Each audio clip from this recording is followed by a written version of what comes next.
Hello everyone and welcome back to my channel Edmond Mendaros, and for today's quick tutorial, and I'm going to show you guys on how to resolve the import error DLL load failed the specified module could not be found with the error message. An internal error occurred during the target product initializations and DLL load failed the specified module could not be found. So, the import error DLL load failed error basically occurs when importing Python libraries and unable to load the particular task that is called by a program. There could be a different reasons why you may encounter this error.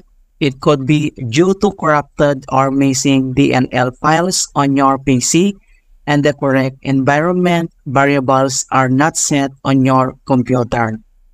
And one more potential cause of this error is an incorrect or incomplete installations of the library you are trying to import. And then I'll show you some methods you can use to fix the error. And without further ado, and let's go ahead. So all you have to do is to open up on the search menu and then type mo lang dito yung settings and then click mo lang dito yung open. And the next step ay, kailangan mo lang iselect dito yung apps. So, click mo lang yan.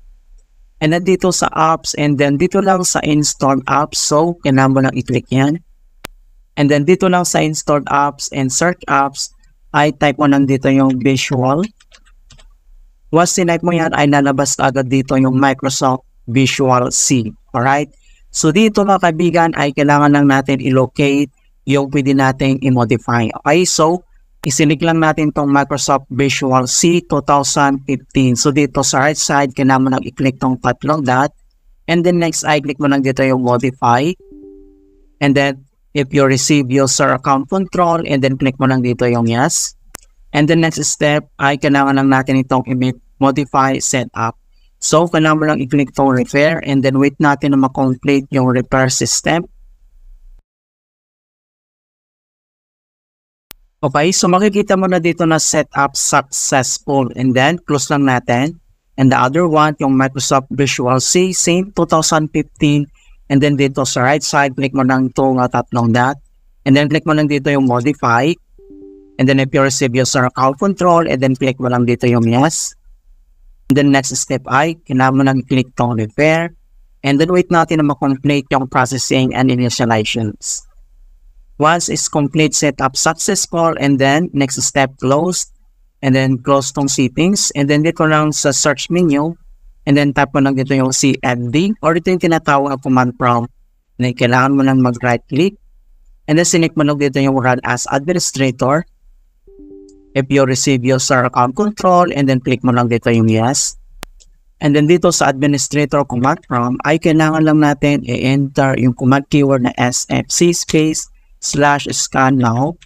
So in all small letter lahat, and then yung /scan now ay one word po yan, and then press mo lang yung enter.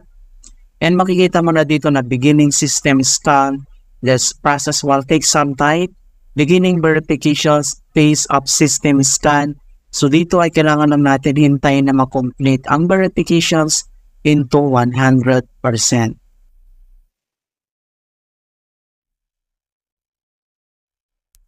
Okay, so finally, makikita mo na dito na verifications 100% complete.